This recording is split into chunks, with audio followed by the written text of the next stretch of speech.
तो मेरे प्यारे स्टूडेंट्स, आप सभी का माय स्टूडेंट्स क्लासेस में स्वागत है। पिछली क्लास में, जिसे हम मानक का कॉन्सेप्ट पार्ट 1 कहते हैं, उसमें हमने मानक के कॉन्सेप्ट को सीखा। एक ऐसा कॉन्सेप्ट जो पूरी मैथ की समझ को विकसित कर देता है, ये पूरी मैथ को समझा देता है। इसके महत्व को देखते हुए हम इसे गणित का ब्रह्मास्त्र कह सकते हैं। पिछली क्लास में हमने ये सीखा कि मानक का मतलब होता है एक हिसाब, एक पैमाना, सरल स्तर पर बातों का पता होना। पिछली क्लास की मैं थोड़ा आपको याद दिलाता हूं कि पिछली क्लास में हमने सीखा कि रेशियो, फ्रैक्शन एंड परसेंटेज, ये तीनों मानक हैं। मानक हैं तीनों, मतलब एक जैसे ही हैं तीनों, इन्हें हमने कहा था मानक। मानक का मतलब ये तीनों एक पैमाना जैसे हैं, मतलब सरल स्तर पर हिसाब दिया होता है। पिछली क्लास में हमने रेशियो को सिद्ध किया कि एक मानक है, एक पैमाना है, और इसके बारे में काफी विस्तार से पढ़ा। इस क्लास में मानक कॉन्सेप्ट पार्ट 2 में हम फ्रैक्शन को सिद्ध करेंगे कि ये भी एक मानक है। प्रतिशत, इसको भी हम सिद्ध करेंगे कि ये भी एक मानक है। तो और जब हम इन तीनों को समझ लेंगे तो आपको लगेगा रेशियो, फ्रैक्शन, परसेंटेज तीनों एक जैसे हैं और बड़ा ही आसान लगेगा। तो आज हम सीखेंगे फ्रैक्शन भी एक मानक है और परसेंटेज भी एक मानक है। तो आज हम बात करते हैं फ्रैक्शन की, और इसके जस्ट पहले वाला वीडियो आप जरूर देख लीजिए, बात पूरी तभी समझ में आएगी।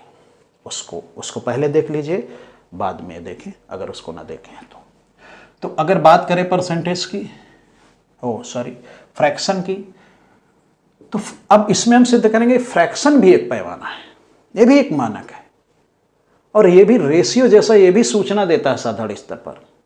लेकिन तो यहाँ हम सिद्ध करेंगे कि फ्रैक्शन भी एक मानक है और इसके बारे में स्पष्ट अवधारणा का विकास करेंगे, जैसे रेशियो के बारे में की थी। तो आज फ्रैक्शन के बारे में, तो आप सभी जानते हैं कि भिन्न का मतलब होता है ऊपर अंश होता है और नीचे हर होता है। अंश का मतलब होता है भाग, हिस्सा, और हर का मतलब होता है संपूर्ण। अगर कोई बड़ा ही धूर्त व्यक्ति होता है तो आप कहते हो ना, उसमें हर प्रकार की बुराई है। हर प्रकार मतलब सब प्रकार, सब प्रकार मतलब संपूर्ण। तो ये तो आप सभी जानते हैं, सभी जगह बताया जाता है। लेकिन हम ये आपको बिल्कुल सही सूचना है, बिल्कुल सही जानकारी है, लेकिन हम उस स्तर को समझेंगे जो हमको महसूस कराए कि हाँ, भिन्न का असली मतलब ये है। तो समझते हैं एक उदाहरण से। ए और बी दो व्यक्ति हैं, दोनों बड़े ही मित्र हैं। ए से, दोनों गरीब हैं लेकिन बड़े हैं। ए के पास मात्र एक दिन 80 रुपए थे। इसके मित्र ने इससे हेल्प मांगी तो इसने इसको 40 रुपए दे दिए। अब कोई भी एक व्यक्ति अगर इस चीज को देख रहा है, सुन रहा है, अगर वो अनपढ़ व्यक्ति भी है, तब भी वो कहेगा कि ए ने तो इसे अपना आधा भाग दे दिया। आधा भाग दे दिया, आधा भाग दे दिया। आप लिखे पढ़े हैं तो कहोगे 1/2 भाग दे दिया। तो देखिए, एक अनपढ़ व्यक्ति भी मैथ को समझता है और इसी मैथ का हमें उपयोग करना है। 1/2 भाग दे दिया।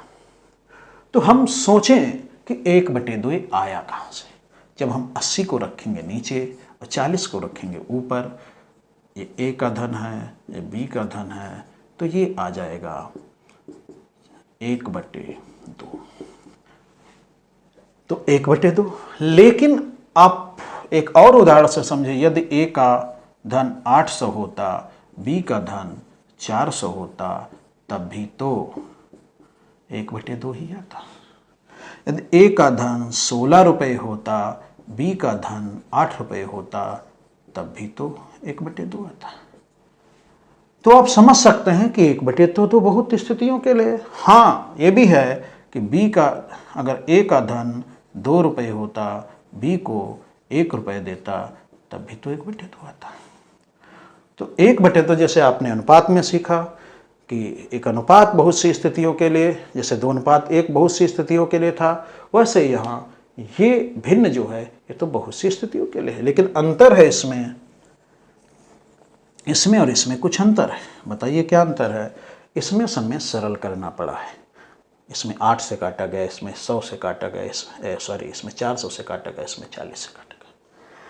इसमें यह सरलतम स्तर पर है, कुछ नहीं, सरलतम है, सरलतम स्तर पर दिया हुआ है। तो ये क्या है? एक हिसाब है, एक छोटे स्तर पर बताता है यदि ए का धन 2 है तो बी का धन 1 है। अब संभावनाएं तो इसमें भी जैसे अनुपात में संभावनाएं अनंत थी, वैसे भी यहां भी संभावनाएं अनंत है। 2:1 अगर 2 होगा, 1 होगा तब भी आएगा। अगर ए का धन 4 हो, बी को 2 दे, तब भी तो 2:1 आएगा। अगर इसको 40 है, 20 दे, तब भी तो 2:1 आएगा। अगर 400 है, 200 दे, तब भी तो इतना ही आएगा। अगर 800 है, 400 दे, तब भी तो 2:1 आएगा।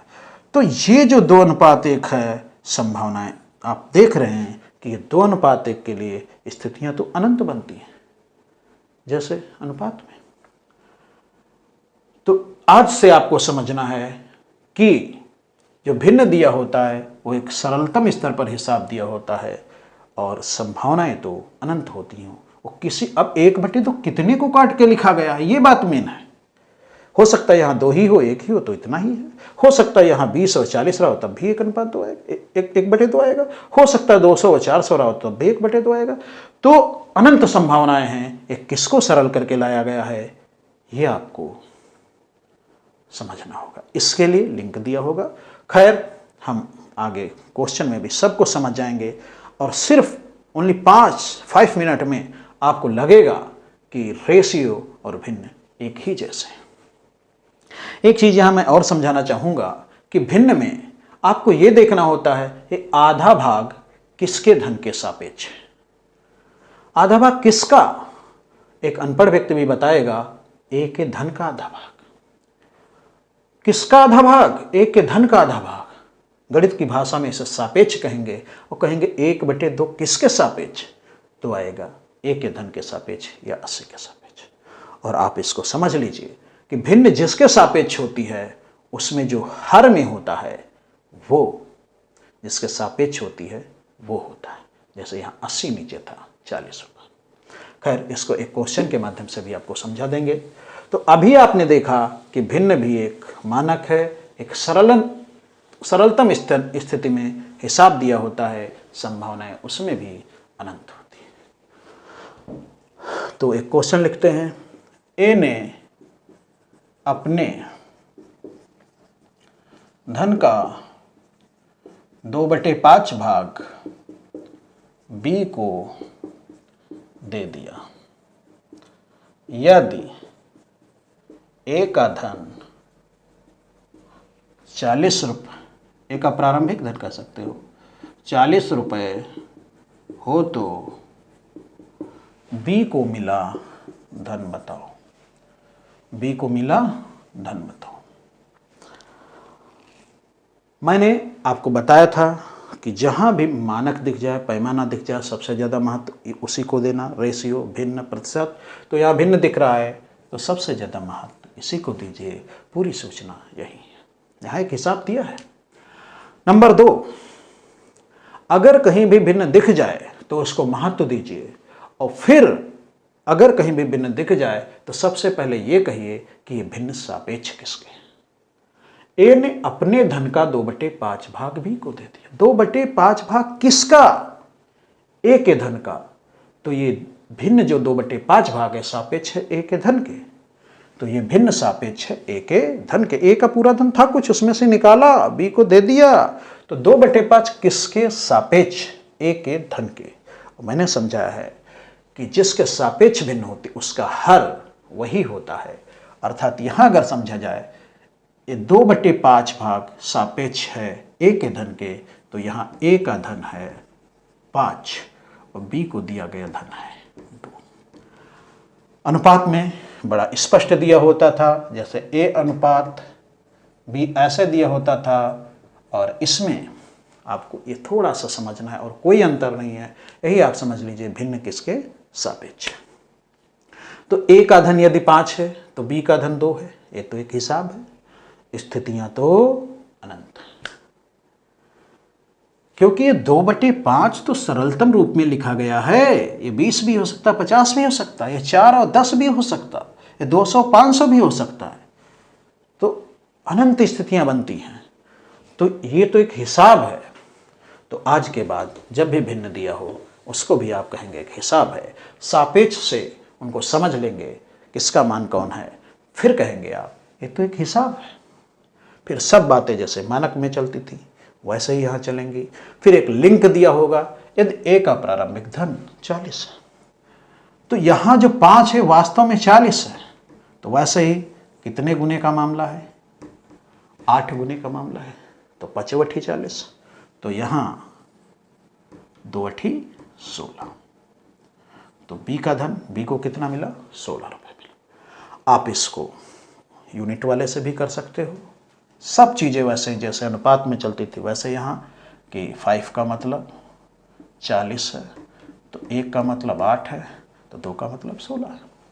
या ऐसे भी कह सकते हो कि भाई 5 का असली मतलब 40 है, तो 2 का असली मतलब क्या होगा, x होगा, तो 5 × 40, x बराबर 16। तो जैसे ही आप समझ लेंगे कि भिन्न भी एक हिसाब है, एक पैमाना है, उसके बाद जहाँ कहीं भी भिन्न दिखे आज के बाद, तो सबसे पहले ये सोचना कि ये सापेक्ष किसके है। और जैसे ही सापेक्ष दिखेगा तो आप जिसके सापेक्ष भिन्न होती है वो हर में होता है, तो A का धन 5 है और दूसरा है इसमें B को दिया 2, मतलब इसका मतलब निकलता है यदि A का धन 5 है तो B को 2 दिया।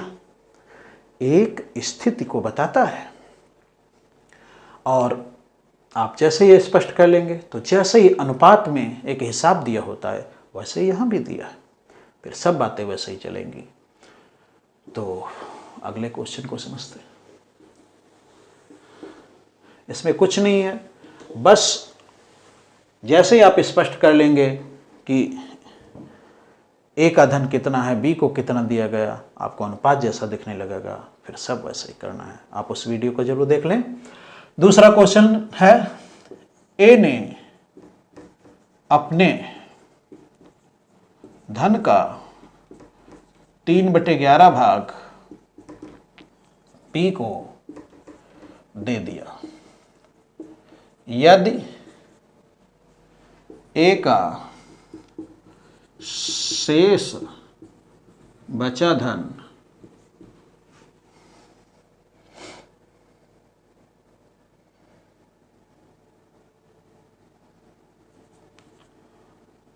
₹56 हो तो A का प्रारंभिक धन व B को मिला धन बताओ।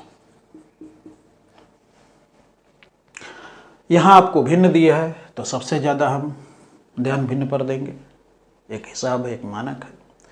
और जब भी भिन्न दिख जाए तो सबसे पहला क्वेश्चन हो गया सापेक्ष किसके है। 3/11 भाग किसका, A ने अपने धन का। 3/11 भाग किसका है, A के धन का है। तो 3/11 भाग किसका, A के धन का। तो ये सापेक्ष है A के धन के। ये शब्द बड़ा हेल्प करता है सापेक्ष देखने। तो ये भिन्न सापेक्ष है A के धन के। तो हमने कहा जिसके सापेक्ष भिन्न होती है उसको उसका हर माना जाता है। तो A का धन होगा 11, तो B को कितना दिया, B को दिया 3/11 भाग, 3 भाग दिया 11 में से, तो 3 B को दिया। ये बड़ा ही स्पष्ट है। जिसके सापेक्ष है तो सापेक्ष आपको पता चल गया। A ने अपने धन का 3/11 भाग, 3/11 भाग सापेक्ष है A के धन के, तो A का धन हुआ 11 और B को कितना दिया, भाग दिया। भाग मतलब अंश दिया, अंश मतलब 3 दिया। और वैसे भी दूसरी चीज B को दिया भाग ही है 3, तो स्पष्ट हो जाएगा। और जैसे ही स्पष्ट हो गया फिर जैसे अनुपात में वैसे यहाँ आपको ऐसे समझना है कि एक सूचना दी है साधारण स्तर पर कि इसका धन यदि 11 है तो इसने 3 दिया। यदि 11 है तो 3 दिया, अगर यदि लगा लेंगे तो अपने आप स्पष्ट हो जाएगा। संभावनाएं तो अनंत। अब उस अनंत संभावनाओं में से हमको कैसे पता चले कि कौन वाली संभावना, क्योंकि 3/11 तो पता नहीं कितने को सरल करके लिखा गया है। 3/11 हो सकता है यही 3/11 ही हो सकता है 6/22 हो सकता है आपका 110 हो, कुछ भी हो सकता है। संभावनाएं तो अनंत है। तो यहां संभावनाएं तो अनंत हैं। इसका 11 एकम 11 और 3 एकम 3 भी हो सकता है, 11 और 3 भी हो सकता है, 22 और 6 भी हो सकता है, 110 और 30 भी हो सकता है, कुछ भी हो सकता है। तो इसके लिए आपको एक लिंक दिया होगा, लिंक मतलब वास्तविक मान दिया होगा। उसने कहा है 56 रुपये, लेकिन क्या है, ए का धन नहीं है, बी का धन नहीं है। ए ने बी को दे दिया, उसके बाद जो बताया वो 56 है। यहां भी वो जो वास्तव में चीजें संभव होती हैं वो यहां भी संभव हैं। तो यहां ए का धन 11 है, ये बी को 3 दे देगा तो बचेगा 8। तो यहां जो 8 है वही वास्तव में 56 है। आप समझ चुके हैं पिछले वीडियो में कि तुलना सदैव समकक्ष से करते हैं। तो 8 सती 56, 8 सती 56, 7 गुने का मामला है। तो जितना भी इधर सब है सब 7 गुने का होगा। तो 11 सती 77, 3 सती 21। ए का मूल धन था 77 और बी को मिला 21। तो आप समझ चुके होंगे और अब आपको लगने लगा होगा कि ये भी अनुपात जो सही चलेगा और कुछ सुकून भी मिलने लगा होगा कि अलग अलग चीज़ें नहीं है। ऐसे ही पूरी मैथ को आप अनुभव करोगे कि मैथ बड़ी ही सरल और सहज। अगला क्वेश्चन लेते हैं।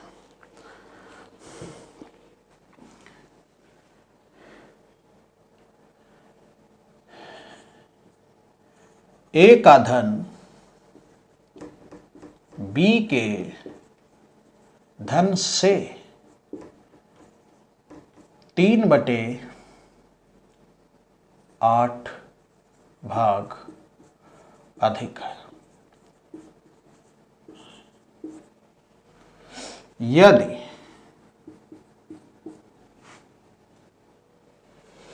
ए का धन 55 रुपये हो तो बी का धन बताओ। फिर इसमें आता है भिन्न, आपको दिख गया है तो इसी को सबसे ज़्यादा महत्व देना है। नंबर 1, भाई कहीं भी मानक दिखेगा, भिन्न हो चाहे अनुपात हो चाहे प्रतिशत हो, महत्व उसी को ज़्यादा देना है क्योंकि हिसाब उसी में है पूरा। और अगर भिन्न दिख जाए तो मैंने कहा इसको देखे सापेक्ष किसके है, तो ए का धन बी के धन से 3/8 गुना। यहाँ पिछले दोनों सवालों से इसमें अंतर है। जब दो चीज़ों में तुलना होती है तो वहाँ से शब्द आता है और यहाँ ये आपकी बड़ी हेल्प करेगा से। ए का धन बी के धन से 3/8, बी का धन है उससे 3/8। तो यहाँ मेन है बी के धन के आधार पर। जैसे मैं कहूँ कि मेरा धन आपके धन का दुगना है तो आपका धन आधार हुआ। आपका धन जितना होगा, आपका 200 होगा तो मेरा 400 होगा। तो यहां जब तुलना होती है तो ए का धन बी के धन से 3/8 भाग अधिक है। बी के धन से 3/8 भाग अधिक मतलब ये भिन्न बी के धन के सापेक्ष है। मैं इसको समझाना चाहता था आपको, ये भी कभी कभी आ जाता है इसलिए मैंने ऐसे लिखा। तो बी के धन के सापेक्ष मैंने कहा भिन्न जिसके सापेक्ष होगी तो हर वही होगा। तो बी का धन है 8। तो ए का धन बी के धन से 3/8 भाग अधिक है। बी का धन यदि 8 है तो ए का धन 3 अधिक है। अर्थात है कितना ए का धन, यदि इसका अर्थ है यदि बी का धन 8 है तो ए का धन इससे 3 अधिक है। मतलब 8 से 3 अधिक 11। तो बी का धन अगर 8 है तो ए का धन 11 है। यह आपकी आगे आदत पड़ जाएगी। आप देखोगे आपको कुछ नहीं बोलना पड़ेगा, कुछ नहीं कहना पड़ेगा किसके सापेक्ष है क्या, कुछ नहीं। सीधे आपको दिखेगा कि ए बी का धन 8 है, ए का धन 11 है। कोई दिक्कत नहीं आएगी। 2-4 बार चीज़ें करते हो समझ में आ जाता है। तो ये एक साधारण स्तर पर हिसाब दिया है, पैमाना दिया। अब संभावनाएं तो अनंत।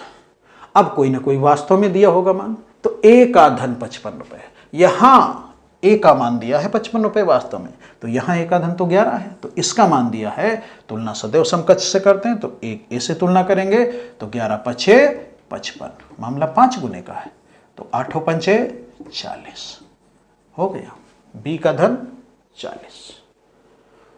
तो बड़ा ही आसान है, आप इनको समझो तो आज के बाद जब भी कहीं भिन्न आए तो भिन्न को भी कहना एक हिसाब है, बस उसमें देख लेना है किसके सापेक्ष है। जैसे देखोगे स्पष्ट हो जाएगा, एक सरलतम स्तर पर पैमाना दिखेगा, फिर आप देखेंगे कि कितने गुने का मामला है, कोई ना कोई लिंक दिया होगा और सवाल आपका लग जाएगा। तो इस प्रकार से आप भिन्न के कॉन्सेप्ट को समझ चुके हैं। अब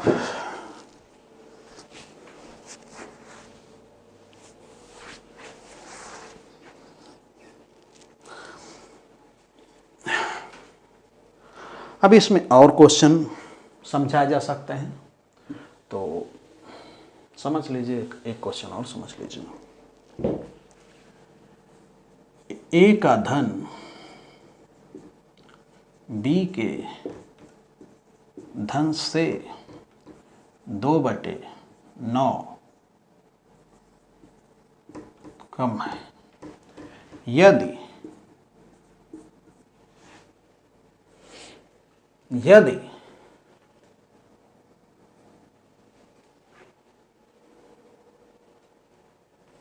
बी का धन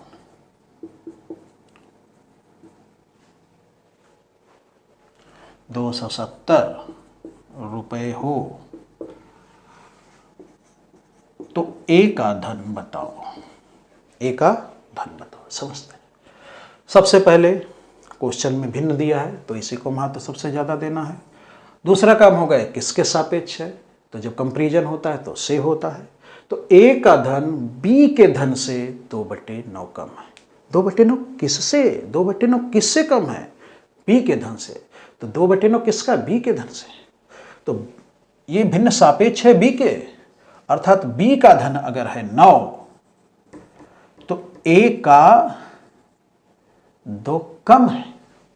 यदि एक बी का धन है 9 तो ए का धन 2 कम है, तो है कितना? 7। अब किसका मान दिया है? बी का धन 270। यहां बी का धन 9 है, यहां 270 है, तो 9 तियां 27 0, तो 30 गुने का मामला है।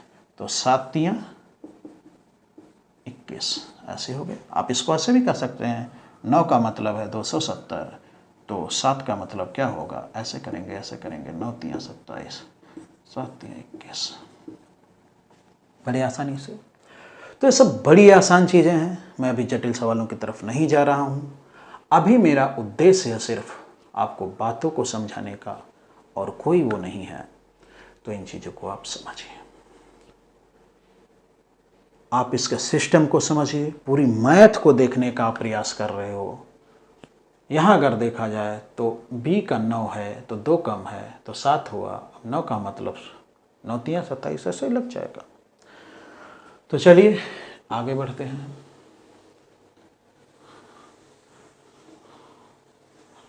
अगला क्वेश्चन,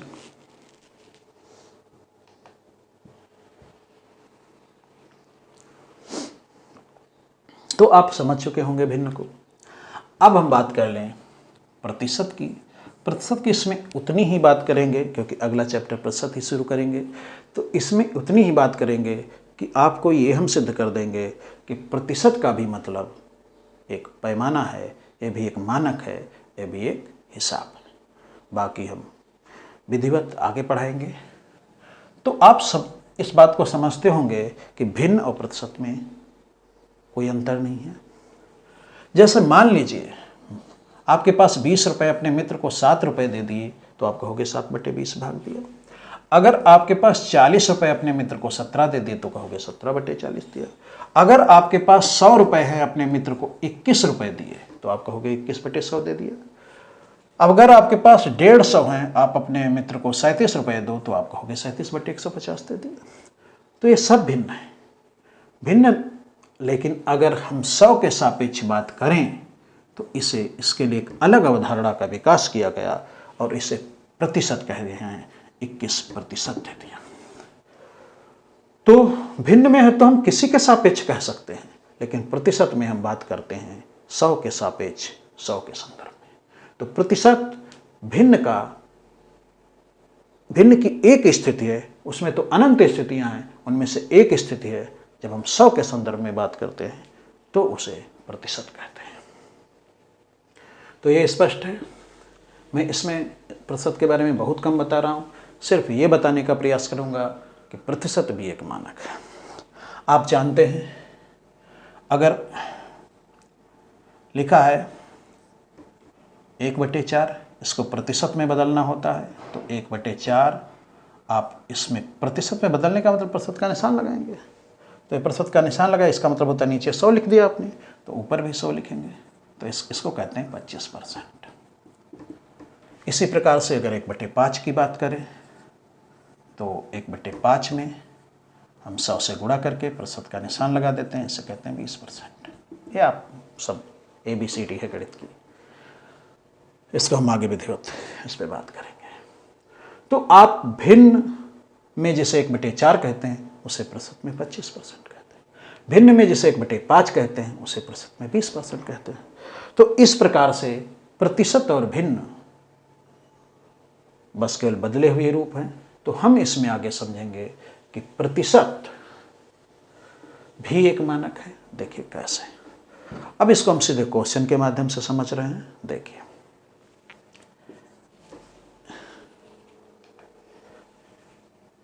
ए ने अपने धन का 20% भाग बी को दे दिया। इसको 40 कर लीजिए, 40% भाग बी को दे दिया। यदि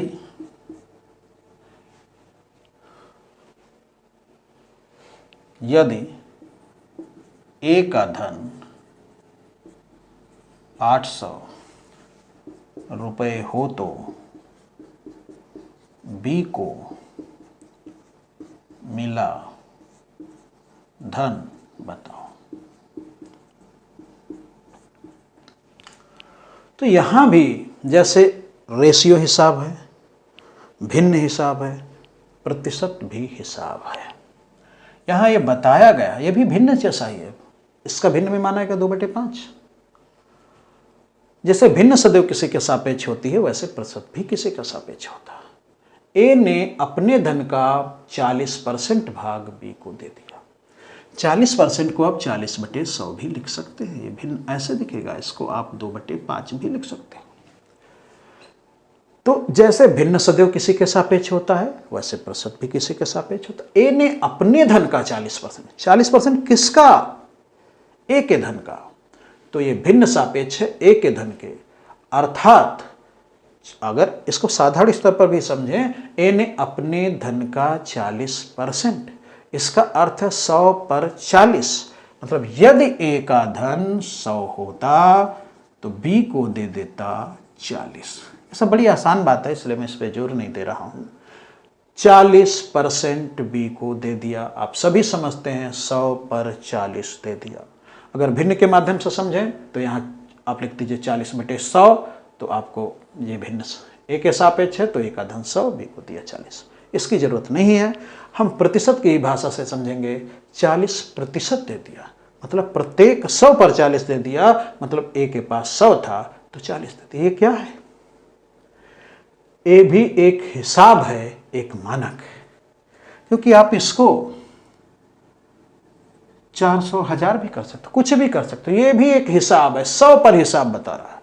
ए का धन यदि 100 है तो बी को 40। अब अगर वास्तव में उत्तर लाना है, वास्तविक बात बतानी है, तो आपको लिंक दिया होगा। तो यहां किसका मान दिया? ए का धन 800 वास्तव में, ये तो हिसाब है, 100 पर 40 दे दिया। तो यहां 100 का मतलब है 800। मामला कितने गुने का है? 8 गुने का। तो इसका 8 गुना करोगे तो 4×8 32। कितना आया? 320। तो आप देख रहे हैं जैसे अनुपात एक हिसाब होता था, जैसे भिन्न एक हिसाब होता था, वैसे ही प्रतिशत भी एक हिसाब है। और यहाँ एक हिसाब दिया था कि a का धन 40, a का धन 100 है तो b को 40 दिया, और वास्तव में a का धन 800 है तो 8 गुने का, जैसे ही गुना पता चलेगा आपको उत्तर मिल जाएगा। चलिए एक सवाल और लिखते हैं।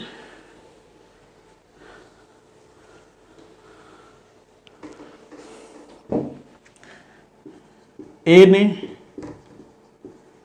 अपने धन का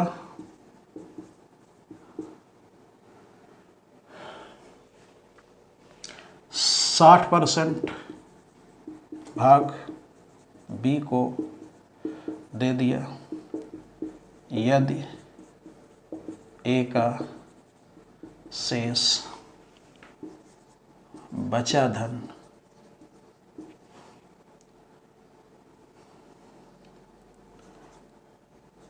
₹3200 हो तो ए का प्रारंभिक धन व बी को मिला धन बताओ।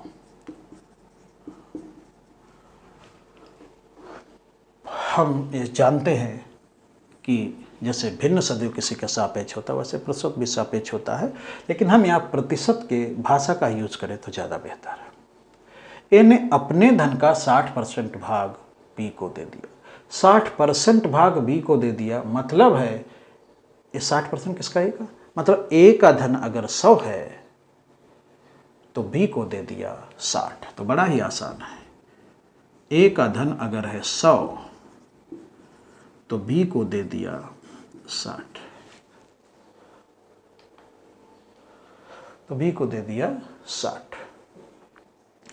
अब आप सोचिए, इसमें ये तो एक हिसाब है, संभावनाएं तो अनंत होंगी। अब आपको एक लिंक दिया होगा, यदि ए का शेष धन 3200, ए का ये जो 3200 लिंक जो दिया है ये इसका मान नहीं है, ये इसका मान नहीं है। ए ने बी को धन दिया, उसके बाद ए का कुछ बचा धन।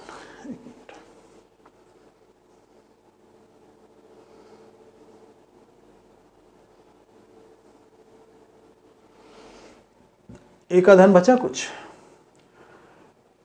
तो यहां पर तो 100 है, यहां 60 है, तो ए अगर बी को दे दे तो कितना बचेगा शेष धन 40, तो यहां तो 40 बचेगा।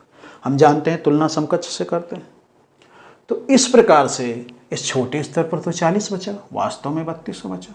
हमने यहाँ अंतर निकाला क्यों, क्योंकि 3200 अंतर दिया था, तो तुलना हम समकक्ष से करते हैं, तो इस छोटे से स्तर पर भी हम वही चीज़ निकाले, तो ये 40 बचा, तो 4 8 32, 1 0 तो 80 गुने का मामला है। तो आपको जैसे ही पता चला कि 80 गुने का मामला है तो आपको ये भी 80 गुना होगा। अब 80 गुना करेंगे तो ये 8000 होगा, इसको 80 गुना करेंगे तो 8 6 48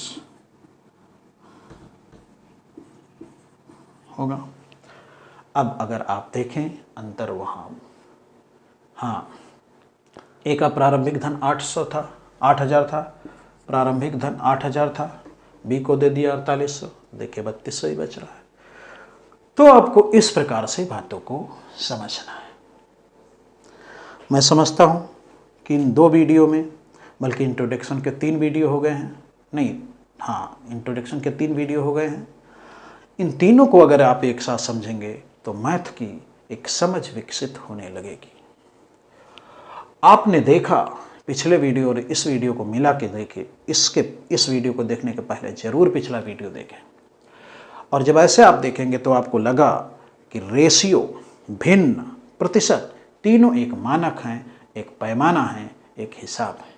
ये एक साधारण स्तर पर हमें एक हिसाब बताते हैं और उसी के आधार पर हमें सवाल को लगाना होता है। फिर सवाल में एक लिंक दिया होता है, वहाँ से पता चलता है कितने गुने का मामला है, उससे हमें उत्तर पता हो जाता। जैसे ही गुना पता चल जाता सबका मान उसी हिसाब से आ जाता है। तो आप इन तीनों वीडियो को अच्छे से देखें, 2-2 बार देख सकते हैं और इनको समझने का प्रयास करें। बातें बड़ी सरल हैं, सब चीज़ें मौखिक हो सकती हैं, लेकिन आपको अभी समझना है। आपको एक दृष्टिकोण विकसित करना है। पूरी मैथ में कितना भी कठिन सवाल होगा, यही सब होता है, यही सच्चाई है, लेकिन हम समझ नहीं पाते हैं, हम ध्यान नहीं देते हैं इन चीज़ों पर। अगर इन्हें समझ लिया जाए तो कोई कठिन सवाल है ही नहीं। तो आप इन्हें समझें और एक स्पष्ट अवधारणा बनाइए। जैसे रेशियो का मतलब एक हिसाब, कहीं भी रेशियो दिखे आप कहिए एक हिसाब है, संभावनाएं तो अनंत है। भिन्न का मतलब एक हिसाब है, संभावनाएं तो अनंत है। इस प्रकार से हम चलेंगे और बड़ी आसानी से समझ लेंगे। आप अपनी सोच को ऊंचा कीजिए, सिस्टम को समझने का प्रयास कीजिए। सोच ही सब कुछ है, मैं बार बार कहता हूँ। आप जीवन में बहुत कुछ कर सकते हो, आप में बहुत प्रतिभा है, उसका सदुपयोग करो, आप आगे बढ़ो। अगला वीडियो प्रतिशत से संबंधित होगा, क्लास 4। उसमें मैं प्रतिशत के कॉन्सेप्ट को समझाने की कोशिश करूँगा। और प्रतिशत चैप्टर भी मान लीजिए बेसिक कॉन्सेप्ट जैसा ही होगा, और उसके बाद आप पूरी मैथ को और अच्छे से देखने लगेंगे। तो अगला वीडियो देखें और सभी वीडियो क्रमानुसार ही देखें। जय हिंद।